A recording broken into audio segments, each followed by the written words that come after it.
Rosas Hostos, quien estando atendiendo en este inmueble propio de 3 pisos, que efectivamente estaba en un litigio, lo desalojan incluso con agresión. Ese señor incluso fue llevado a un hospital para ser atendido. Pero bueno, lo que había ocurrido en este caso, según lo que manifestaron los vecinos, es que esa veterinaria se encontraba en litigio y que el primo del dueño habría vendido el predio a un tercero. Y así es como la agarran desprevenido. Y justamente el tema de conversación el día de hoy es cómo evitar que se apropien de su vivienda. Estamos con el doctor Juan Garazatúa, abogado experto en derecho registral, para que nos dé cada vez más luces sobre este tema y no nos ocurra lo que lamentablemente le ocurrió al señor veterinario, al señor Rosa, su apellido. Buenos días, Sara. Buenos días. Encantado de estar en tu programa. Efectivamente, son casos lamentables. Voy a tratar de no referirme a caso concreto porque tendría que conocer cómo se va el proceso. Claro, y en verdad queremos darle justamente la información a todos los oyentes. Así es. Lo que se trata de hacer es prevenir a los ciudadanos para que sepan cómo actuar para evitar este tipo de problemas legales.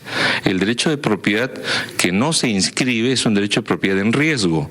Si yo no me preocupo de regularizar mi titulación en registros públicos, yo estoy expuesto a que el derecho de propiedad pueda ser transferido a favor de terceras personas que se ampararían en la fe pública del registro y que ameritarían, probablemente como en este caso ocurrido, una acción de desalojo contra quien era el verdadero propietario pero no había diligenciado la inscripción de su derecho a propiedad. Claro, ahora hay muchas familias que viven en su vivienda y siempre han sabido que esa vivienda le pertenece a la familia, al papá, al abuelo, ¿no? Seguramente asumen que hay un registro, ¿no?, de la vivienda, pero justamente personas que no revisan, digamos, esta información están en riesgo y es justamente lo que nos menciona. ¿Cómo es el procedimiento? ¿Cómo es que actúan estos estafadores o mafias, si se le quiere llamar así? Bueno, lo que ocurre es que podría tratarse en este caso de una acción delincuencial o podría simplemente tratarse de una acción de descuido del verdadero propietario.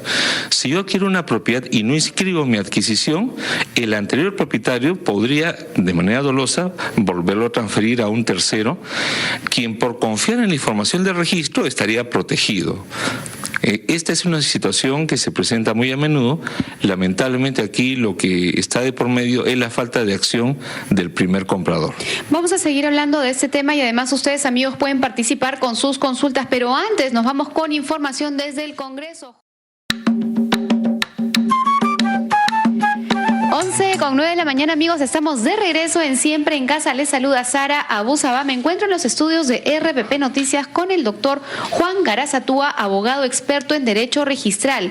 Estamos en nuestro consultorio legal y la pregunta que le hacemos al doctor es cómo evitar que se apropien de mi vivienda. Y tenemos, por supuesto, la participación de nuestros oyentes. Ya tenemos una llamada en línea desde Chiclayo. Muy buenos días. ¿Cuál es tu nombre? Buenos días, habla la señora Yolanda. Cuéntanos, Yolanda. Quisiera hacerle una consulta al doctor, por favor. Te escucha. Mire, hace unos años mi cuñado compró una propiedad, o sea, una casa. Le vendieron, él fue el tercer dueño, pero le dieron todos los papeles. Él lo ha registrado en la municipalidad, en Cofopri. No, en Cofopri todavía lo estaban asentando porque pasó de Sinamos, entonces Cofopri llegó a inspeccionar. Entonces vinieron a ver. Pero ¿qué pasa? Que el primer dueño, su hijo mata. Y a mi cuñado le quitan su casa por indemnización. Y mi cuñado ya sus recibos de luz, agua, como le vuelvo a repetir, la municipalidad, todo está al día. Inclusive está ya en registros públicos. Uh-huh. Es lo que nos han dicho. Ahora mi cuñado fue desalojado de su casa. Ya tenemos varios años siguiendo este juicio y la verdad que esta casa se volvió como en todo remate. Lo compraron y ahora tiene como 3 propietarios. Yolanda. Dígame, ¿podrá mi cuñado recuperar su casa? Qué complicado suena el caso desde mi punto de vista. Para la señora Yolanda, el tema, según la referencia, daría a entender que había un problema de no inscripción, ¿no? Cuando se compra la propiedad, nos dice Yolanda, se inscribe en el municipio y se hacen algunos trámites en Cofopri y esto parece que no ha culminado. Esto nos haría suponer que no se llegó a inscribir. Al no estar inscrita la propiedad a favor del adquirente, el cuñado de Yolanda, la propiedad continúa inscrita a favor del primer dueño, quien habría incurrido en algún tipo de responsabilidad penal por la muerte de alguna persona. Si esto es así, como se tiene que reparar el daño producido por el acto delictivo, la autoridad judicial ha dispuesto el remate de esta propiedad pensando que era del antiguo dueño. Frente a esto, ¿qué se puede hacer?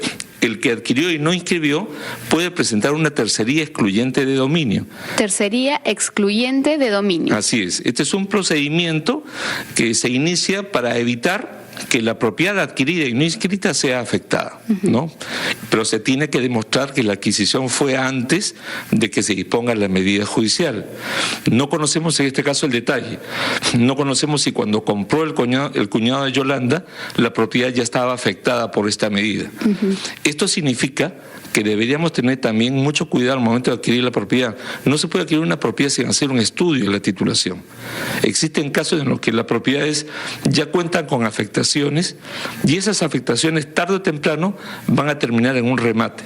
Si yo compro una propiedad afectada, yo estoy asumiendo el riesgo de que esa afectación vaya a terminar despojándome de mi adquisición. Con el caso de Yolanda y con la respuesta que nos da, me pongo a pensar que hay situaciones que hacen que sea más riesgoso que una vivienda sea apropiada inadecuadamente. Vamos a conocer cuáles son esas situaciones de riesgo para bienestar de todos ustedes, amigos oyentes, pero no dejen de llamarnos, que el doctor puede resolver sus consultas. 11:18, ya regresamos. 11:20 de la mañana, y la pregunta que hoy le hacemos a nuestro invitado es: ¿cómo evitar que se apropien de mi vivienda? Estamos en Siempre en Casa. Les saluda Sara Abu Sabah, y el doctor Juan Garazatúa, abogado experto en derecho registral, nos está respondiendo esta interrogante que todos queremos resolver. Y yo quisiera preguntarle estas dos cosas puntualmente, ¿no? Primero, ¿cuáles son las condiciones o situaciones de riesgo que vulneran mi vivienda y que la hacen apetecible, digamos, para estos estafadores? Y segundo, ¿cómo evitamos que se apropien de nuestra vivienda? Bueno, yo siempre recomiendo dos acciones básicas. Si uno va a adquirir una propiedad, lo que tiene que hacer en primer lugar es un estudio, ¿no? Una información respecto del predio, saber quién es el titular con derecho inscrito, verificar que no tenga afectaciones, hipotecas, gravámenes, embargos, ¿no? De cualquier tipo, y que tenga libre disponibilidad, o sea, que el titular no tenga una restricción en sus facultades de ejercicio de derechos civiles. Si yo compruebo que esta es la situación del bien, es un bien que se encuentra en condiciones ideales para ser adquirido.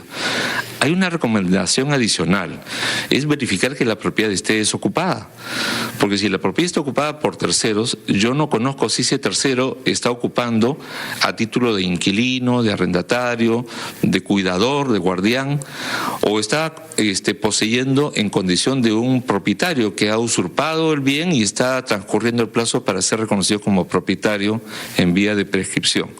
Este es un caso de hecho físico que puede destruir toda la fe pública del registro, inclusive, ¿no? O sea, yo puedo comprar la propiedad de una persona que es el dueño en el registro, que no tiene inscripciones de afectaciones para vender, y sin embargo la propiedad está siendo poseída por un tercero. Si la propiedad está siendo poseída por un tercero, obviamente la recomendación es no comprar mientras no se produzca la desocupación. Existe también lo que es la alerta registral, que quisiéramos saber si efectivamente es una herramienta que sí ayuda a prevenir que tratan de estas situaciones o no. Pero antes vamos a recibir a Mari. Ella está llamando desde San Miguel y tiene una consulta. Mari, te escuchamos. Buenos días, gracias por la respuesta. Yo alquilo departamentos en Arequipa y en el primer piso estoy alquilando una empresa. ¿Qué clase de contrato o cómo debo hacer las cláusulas para alquilar? Muchas gracias. Gracias, Mari. Bueno, entiendo que son departamentos de vivienda, ¿no? Recientemente se ha promulgado una ley que está promocionando el tipo de arrendamientos para vivienda, arrendamientos para venta posterior y leasing inmobiliario. Un contrato de arrendamiento es un contrato simple, ¿no? Por el cual el titular transfiere temporalmente el uso de un predio para que se desarrolle una actividad de vivienda, comercial, en fin, ¿no? De acuerdo a lo que se hayan puesto de acuerdo.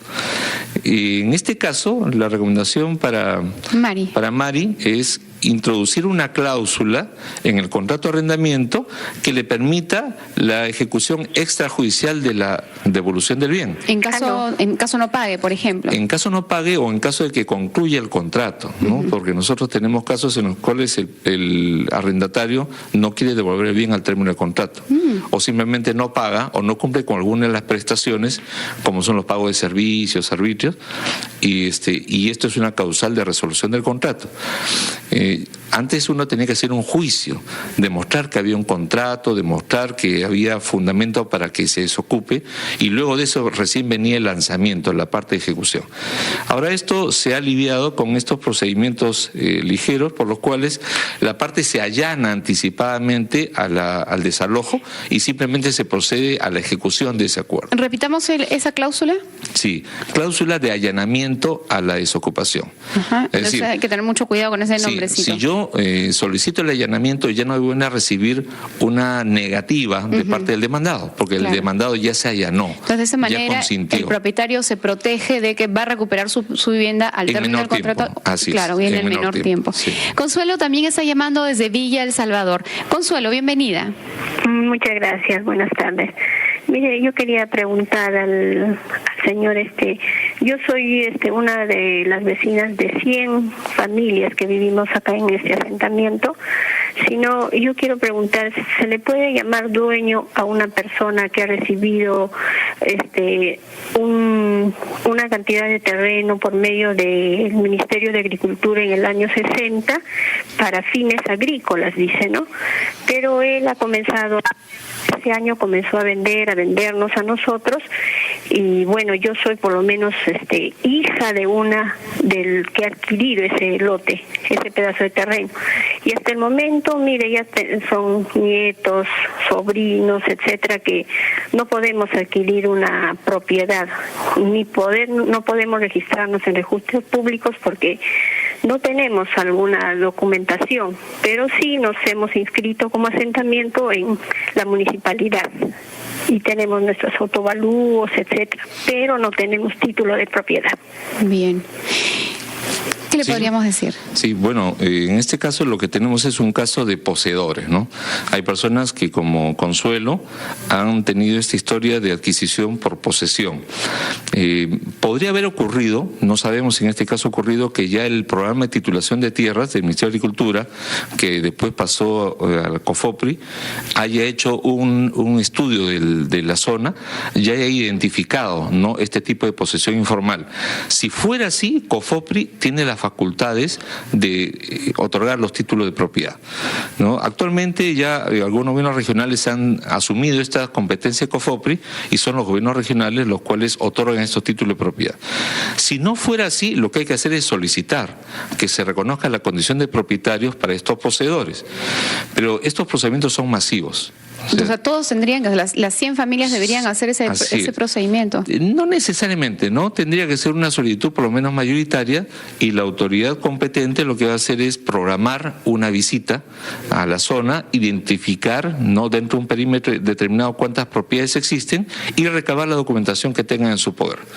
Si no tuvieran documentación que acredite su propiedad, lo que se va a hacer es acreditar documentación que acredite la posesión hasta una fecha determinada, y si se comprueba que eran poseedores esa fecha, entonces son pasibles de ser formalizados en su título de propiedad. Se hace una contratación de su posesión, se regulariza después si no existe oposición de terceros, y esto los convierte en propietarios. Doctor, ¿cómo evitar que se apropien de una vivienda o de algún inmueble, y si el tema de la alerta registral verdaderamente es una herramienta útil y accesible?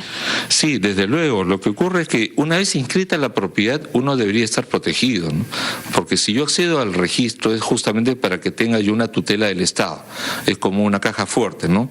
Yo adquiero un valor, voy a una caja fuerte y la hago responsable por su custodia. Es exactamente la misma figura en el caso del derecho de propiedad. Yo adquiero un derecho de propiedad y, para sentirme protegido, acudo a una institución del Estado que de manera monopólica ejerce el servicio de publicidad y de inscripción. Y en ese caso es el registro público. El registro público está en la obligación de otorgarme todas las garantías, ¿no?, para que mi propiedad, una una vez inscrita esté protegida. Lamentablemente, el sistema de seguridad del registro se ha visto vulnerado, ¿no?, por organizaciones delincuenciales que, utilizando el marco legal, y esto es lo que se necesita saber, han encontrado caminos por los cuales se han ido apropiando de bienes de terceros, ¿no? Entonces, ¿qué es lo que tiene que hacer uno? Por lo menos estar informado qué sucede con mi propiedad. La alerta registral es un mecanismo de información. Yo inscribo en mi propiedad y inmediatamente me tengo que asociar al sistema de alerta registral, que es gratuito, un sistema bastante sencillo y amigable. Uno se inscribe por la página web de la Superintendencia de Registros Públicos y asocio el número de mi propiedad a mi correo personal o a mi teléfono móvil. Entonces, cuando ocurre algún intento de inscripción respecto de esa propiedad, yo voy a ser alertado. Obviamente, si es una inscripción que yo no he consentido, podré acudir al registro para suspender su trámite, ¿no?, a través de las vías que correspondan. Si la inscripción fraudulenta ya se produjo, podría ocurrir que yo también pueda cancelar administrativamente esa inscripción fraudulenta, siempre y cuando actúe de manera rápida, ¿no? Los delincuentes lo que han aprovechado es el mecanismo de protección de registro, pero en beneficio de terceros inescrupulosos. Demostrar la mala fe del tercero es sumamente difícil. Claro. Una vez inscrita la propiedad a favor de un tercero, simplemente se hace casi irrecuperable, ¿no? Salvo que yo pudiera demostrar que ese tercero en realidad no es un tercero, que está en combinación con los delincuentes que hicieron el acto fraudulento. Entonces, para evitar que esto se consume, lo que uno tiene que hacer es actuar, reaccionar oportunamente. Y la alerta registral sí es una herramienta bastante útil. Entonces son 3 los puntos fundamentales que tenemos que tener siempre en cuenta. Número 1, antes de comprar cualquier inmueble, no solamente investigar a la persona que nos está vendiendo, sino también todos los dueños anteriores que ha podido tener esta propiedad y ver que efectivamente no tenga ningún tipo de afectación. Inmediatamente a la compra, hacer, registrarla justamente en registro público y también afiliarse a esta alerta registral, que es un sistema totalmente gratuito que nos informaría de inmediato si algún movimiento está teniendo esta propiedad. Así es, efectivamente. Doctor Garazatúa, muchísimas gracias por haber estado con nosotros.